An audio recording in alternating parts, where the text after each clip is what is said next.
In our last lecture, we looked at basic principles underlying sensory function, the mechanisms animals use to obtain information from their environments. In a sense, sensory systems represent input devices that provide data for physiological information processing systems, including the endocrine system and the nervous system. Today, we're going to turn our attention to the output side of things.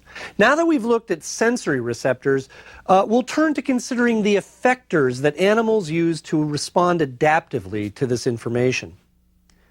Remember from our discussion of homeostasis that we defined an effector as any mechanism an organism has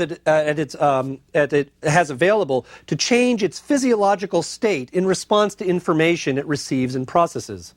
For example, when we discussed the endocrine system, I gave you an example of how vertebrate animals regulate their blood calcium levels through the opposing effects of a couple of hormones, calcitonin and parathyroid hormone.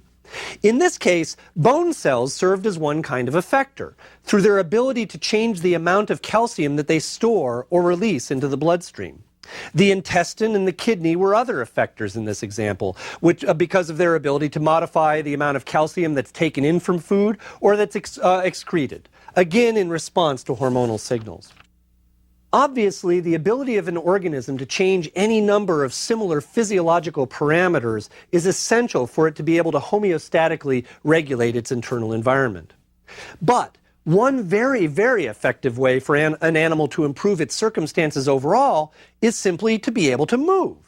We saw an example of this as well when we talked about thermoregulation in ectothermic animals. You'll remember in that example that we saw how a lizard, which lacks physiological effectors for generating heat internally, can nonetheless maintain its body temperature within a fairly narrow range of values simply by moving in and out of the sun. And as we saw in the example I gave of moths and bats last time, the ability to move is imperative for a whole range of things that an animal has to do to survive and reproduce. To this end, an important and prominent set of effectors that an animal has at its disposal are those that enable it to simply move.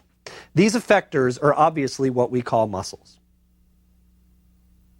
What I want to do today is to look briefly at how muscles work. To begin with, we want to sort of consider what it is that muscles do. Now, actually, this is fairly simple because muscles are made of cells that do nothing but change their shape. In fact, the only way they change their shape is in one dimension. They contract. They become shorter.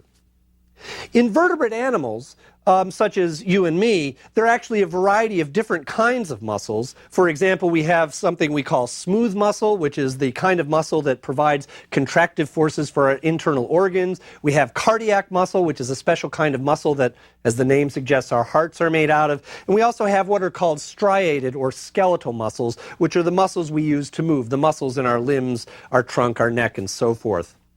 There are many other kinds of muscle cells found in other kinds of animals, but the good news is that the molecular mechanism involved in contraction for all of these kinds of muscle cells is basically the same. Now, what we're going to do for the sake of time is focus our discussion and look at this mechanism in the context of striated muscle in specific.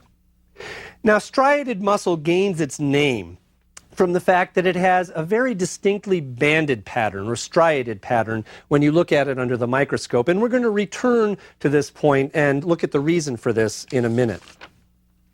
What we need to do to understand how striated muscle functions is first to have a little bit of a look at the anatomy of a striated muscle. Now, a muscle in general can be thought of as a very hierarchically structured organ. And I want to look at the levels of the hierarchy of a muscle.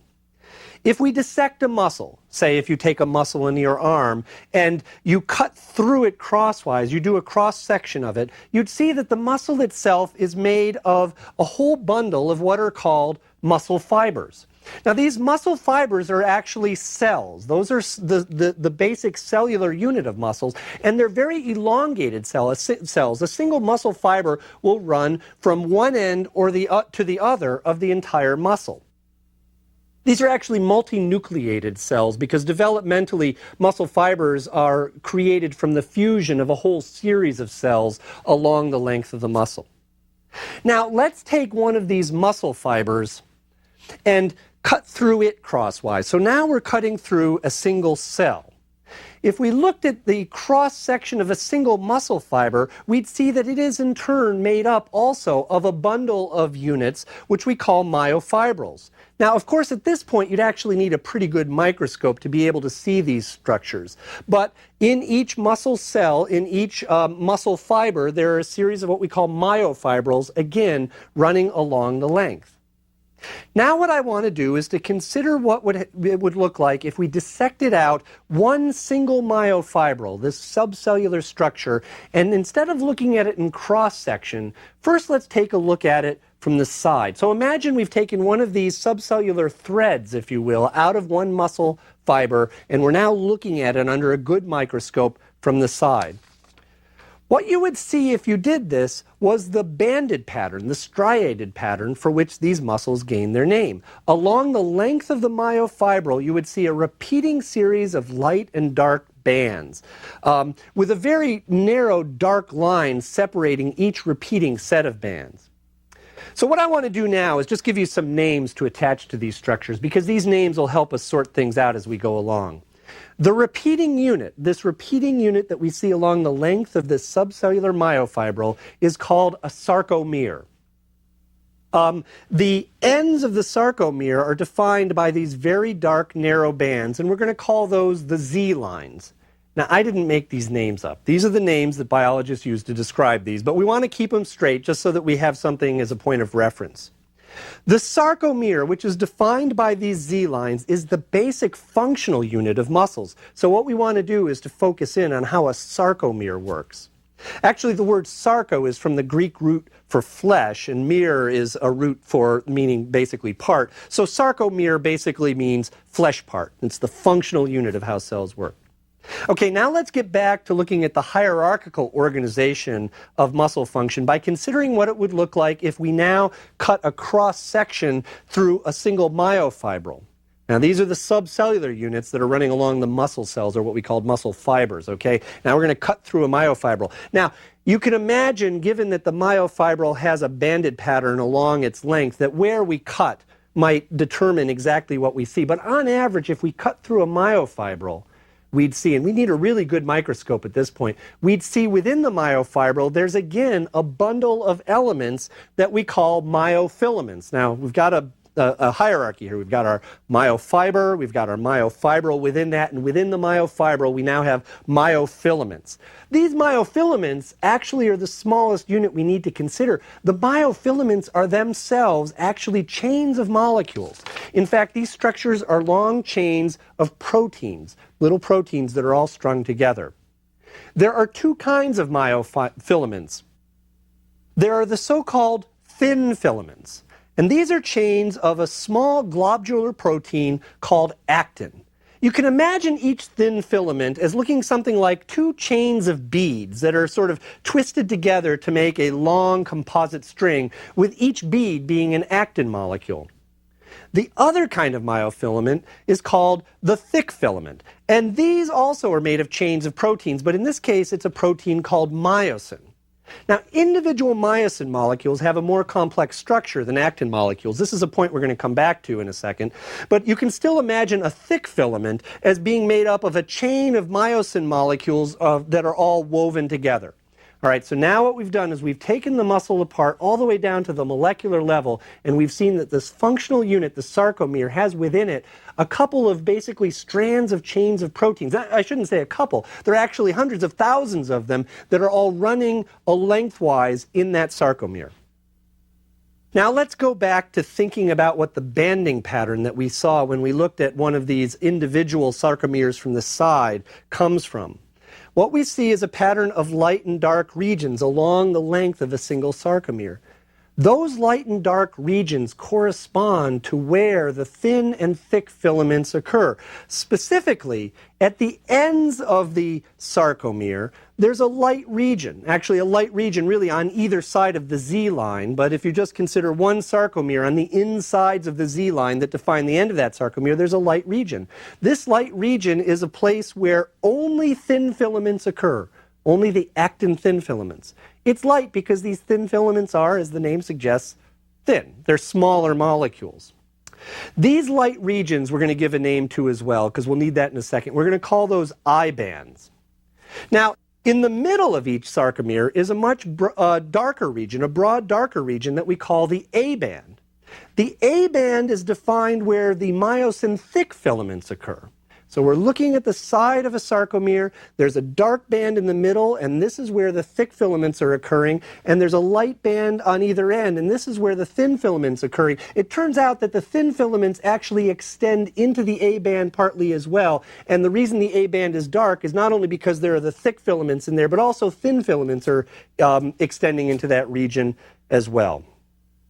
Now, this banding pattern, then, to review, suggests the following structure. A sarcomere has a plate of protein, structural protein, at either end. This is the Z line.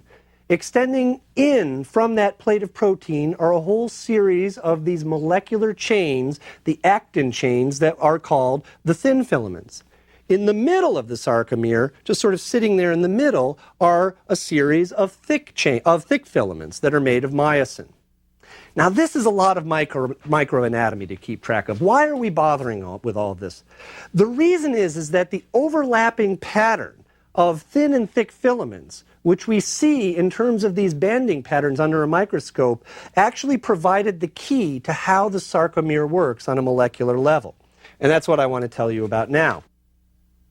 In 1954, a couple of pairs of researchers, Hugh Huxley and Jean Hansen, who were working in London, and Andrew Huxley and Ralph Niedergerker, who were working in Cambridge, independently proposed a theoretical model that we now call the sliding filament model, which was a model for how muscles contract and was explicitly developed based on looking at microscopic descriptions of how these banding patterns changed during contraction.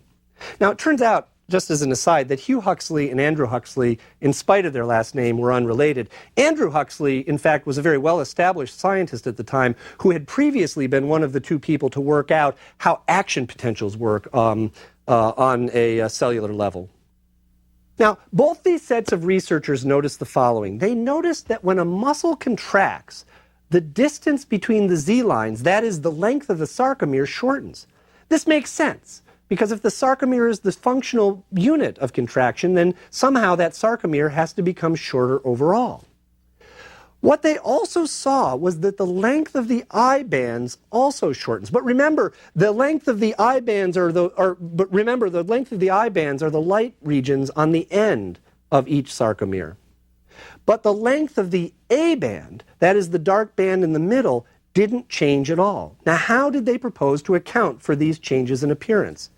What they suggested with the sliding filament model was that the thick and thin filaments in the sarcomere actually didn't change their length at all, but slid by each other, and that the change in the degree to which you would see light and dark patterns represented the degree to which these filaments were overlapping. When the muscle was relaxed, you would have regions on either end of the sarcomere where there were only thin filaments, and these would be the light regions that we call the I bands. As the muscle contracted, the thin filaments would slide past the thick filaments, pulling in the Z lines and shortening the sarcomere.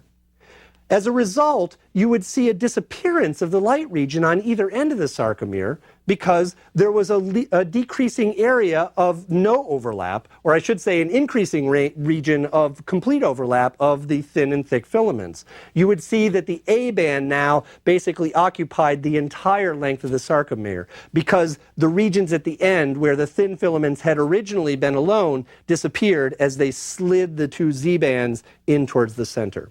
To the two Z lines, I should say. Now, the implication of the sliding filament model is not just that these thin and thick filaments slide past each other, but more importantly, and actually critically, that somehow there's an interaction between the thin and thick filaments. That is, the chain of actin molecules and the chain of myosin molecules that not only causes them to move past each other, but does so while it's generating force. Because remember, that's what a muscle has to do. It doesn't just shorten, it shortens in a way that can actually pull on something. That's what we do with muscles. So the movement of the filaments next to each other must somehow involve force generation. How could these two kinds of proteins, the thin and thick filaments, the actins and the myosins, interact in a way that generated this force? Well, the answer comes from looking at the structure of myosin in a little bit more detail. Remember I told you myosin has a more complex shape than the globular actins that make up the thin filaments. Myosin is the molecule that makes up the thick filament. Myosin has what you might imagine is sort of a long tail region, it's called. And this is the part of the molecule that gets woven together with the tails of other myosins to make the thick filament. But myosin also has a head region that sticks out from the side of the thick filament. Now you can think of a thick filament then as a chain of many myosins with all of their heads sticking out along the length of that chain. As we've seen to be the case for proteins in many other contexts, the shape of the myosin molecule can change, and it changes depending on whether or not it's phosphorylated. That is, depending on whether or not it has a phosphate group attached to it.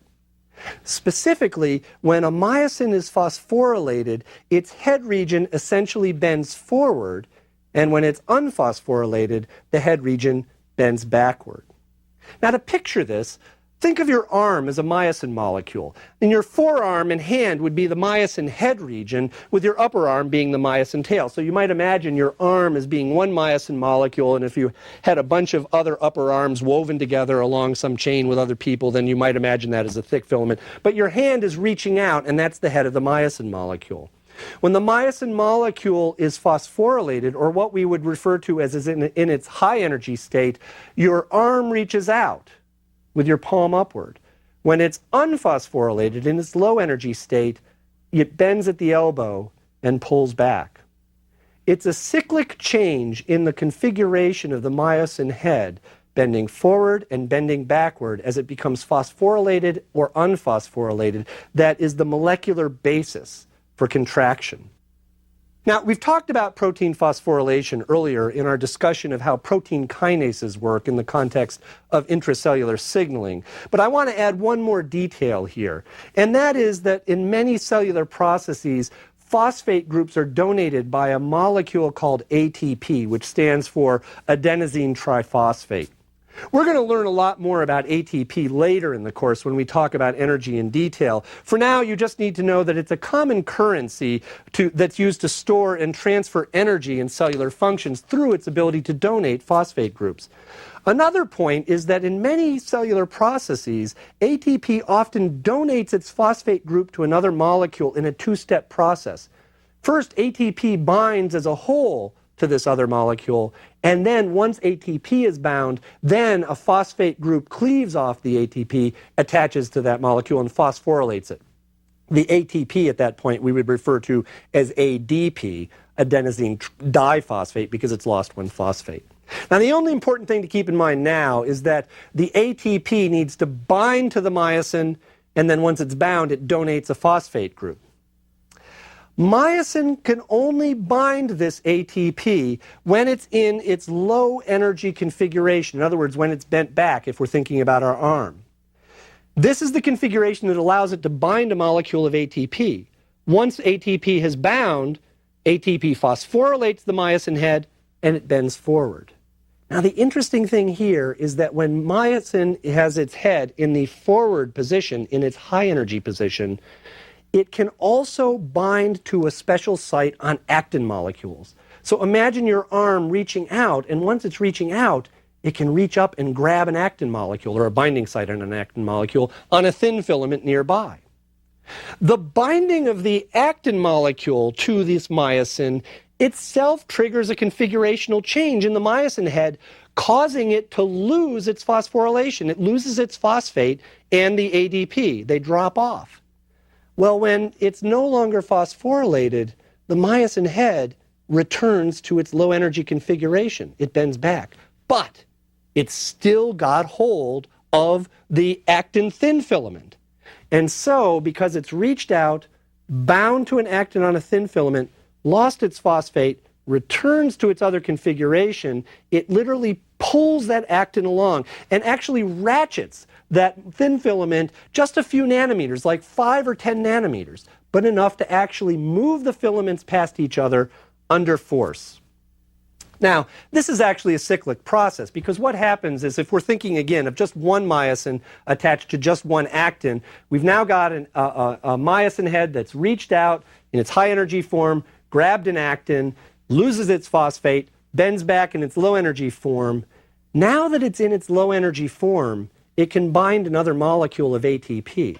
Remember, that's the configuration that binds ATP. It's still got a connection to the actin. We call those connections, by the way, cross bridges. But when it binds ATP, this causes another configurational change in the myosin molecule, and it causes the cross bridge to break. So it's brought an actin along with it, but now that it's in its low energy configuration, it can bind ATP again, and that causes that cross bridge to break.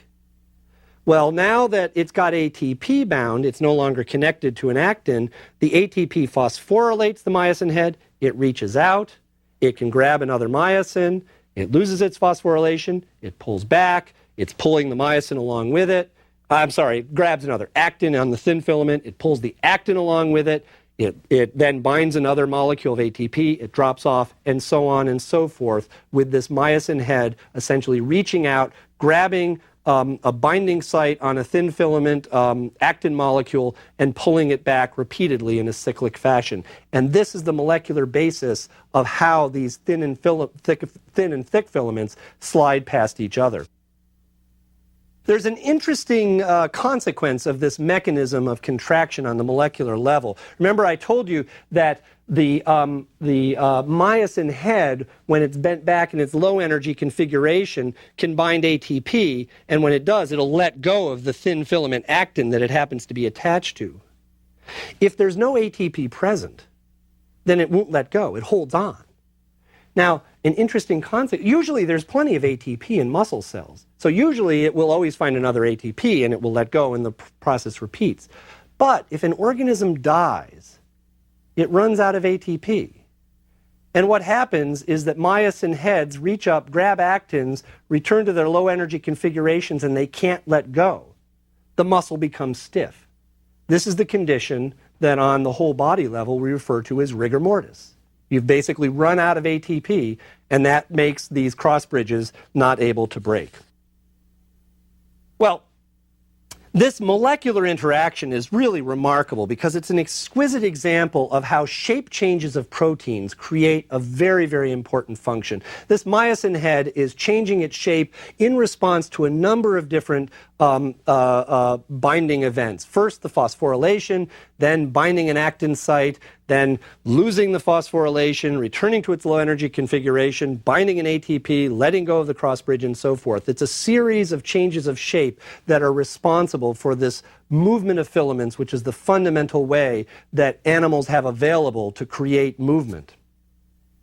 There's a question, though, left unanswered here, and I want to turn to that briefly now. And that is, if this interaction between myosin and actin is responsible for muscle contraction, what turns the mechanism on and off? I mean, we know that our muscles aren't always contracting. Sometimes they're relaxed.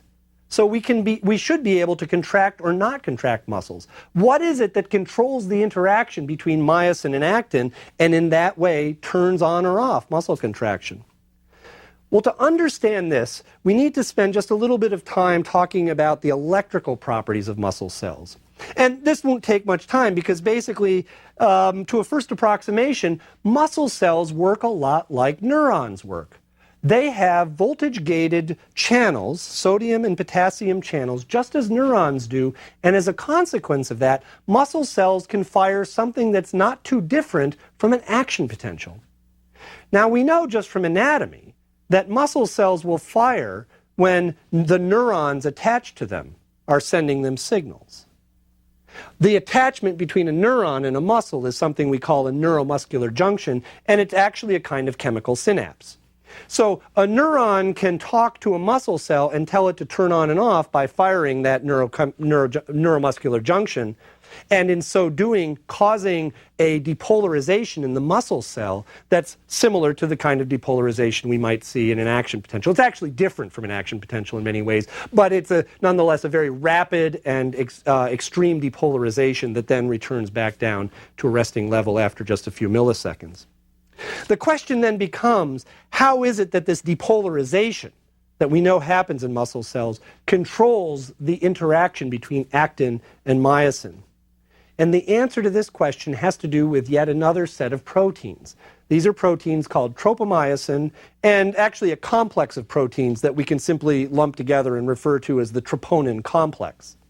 Now, let's go back to picturing an actin thin filament. Remember I told you it's like two strings of beads that are sort of loosely twined around each other, right? And each bead we now know has a binding site that a myosin molecule can reach, a myosin head can reach up and grab and attach to. Well, it turns out that the tropomyosin molecule, this other protein, is also wound around the actin thin filament. And it's wound around the actin thin filament in such a way that the tropomyosin is blocking the binding sites that myosin would ordinarily bind to. So picture tropomyosin as basically being a thread that's winding around along with our beads, and if there was a binding site in a particular position with every bead oriented along that spiral, the tropomyosin would be occurring right over that binding site. So with tropomyosin in association with an actin thin filament, myosin simply can't bind. Why? Not because myosin can't move. It can move just fine. It's just that it can't reach up and grab a binding site. The binding sites are covered. Well, you can imagine then the way that we can control muscle contraction is by somehow controlling whether those binding sites on actins are covered or uncovered. How does that work? Well, this is where that other protein or set of proteins, the troponin complex, comes into play. Now, the troponin complex more or less sits on the tropomyosin. So now we're going to add one more element to our string of beads that's the actin thin filament. Imagine now that you have troponin complexes as sort of beads that are arrayed sparsely along sort of on the troponin, little, like little balls hanging off the troponin, the tropomyosin as it winds around the actin thin filament. The troponin complex is able to bind calcium. Once again, we see calcium playing an important role here. If the troponin complex binds a calcium ion, that binding of calcium causes the troponin complex to change its shape, as we've seen many times before.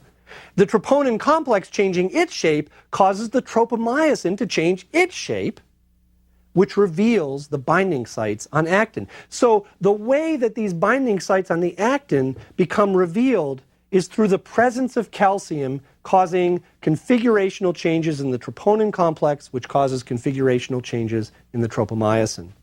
Well, where does the calcium come from? Well, here's where yet another set of voltage-dependent channels becomes important, because it turns out that muscle cells have voltage-dependent or voltage-gated calcium channels that are arrayed in occur in very high density on the surface of a cellular structure called the sarcoplasmic reticulum. Now, we learned a while ago about the endoplasmic reticulum, you'll recall. Sarcoplasmic reticulum has a similar name. It's a very different structure, unique to muscle cells, and it is essentially a storage site for calcium. There are pumps, active ion pumps, that pump calcium into the sarcoplasmic reticulum, so the sarcoplasmic reticulum has a very high concentration of calcium, and in a typical muscle cell, there's virtually no calcium out in the cell itself. When the muscle cell depolarizes as a result of an action potential firing at the neuromuscular junction, this causes these voltage-dependent calcium channels to open, and calcium rushes out of the sarcoplasmic reticulum very quickly. It binds with the troponin complex, causing the actin binding sites to be released, and therefore the muscle contracts. Almost as quickly, when depolarization ends for the muscle cell, the calcium is very quickly sequestered back into the sarcoplasmic reticulum. Again, the binding sites are closed and the muscle is no longer contracting. Another example of the role of calcium, of the role of shape changes, of the interactions, the complex interactions among proteins that allow these cellular functions that, in fact, we take for granted as I'm moving up here, as you're moving out there. It's all about calcium, voltage-gated channels, the movements of proteins. Well, Like sensory perception that we discussed last time, the control of muscular movement depends on many aspects of an animal's anatomy and physiology that we really haven't had time to talk about. But there is one last point I want to end with, and that is that in most cases, contraction of muscle itself can't account for animal movement. All the muscle does is shorten. What muscles really do is shorten the distance between hard parts that they're connected to. Hard parts we call skeletons. So to really understand animal movement, we can't just look at muscles. We have to put those muscles, the muscle cells, the molecular mechanisms, into the context of the whole organism and how it's connected with other parts of the organism, providing us with another reminder of how we can't fully understand any one system in a complex organism unless we consider how that system fits together with the remainder of the organism.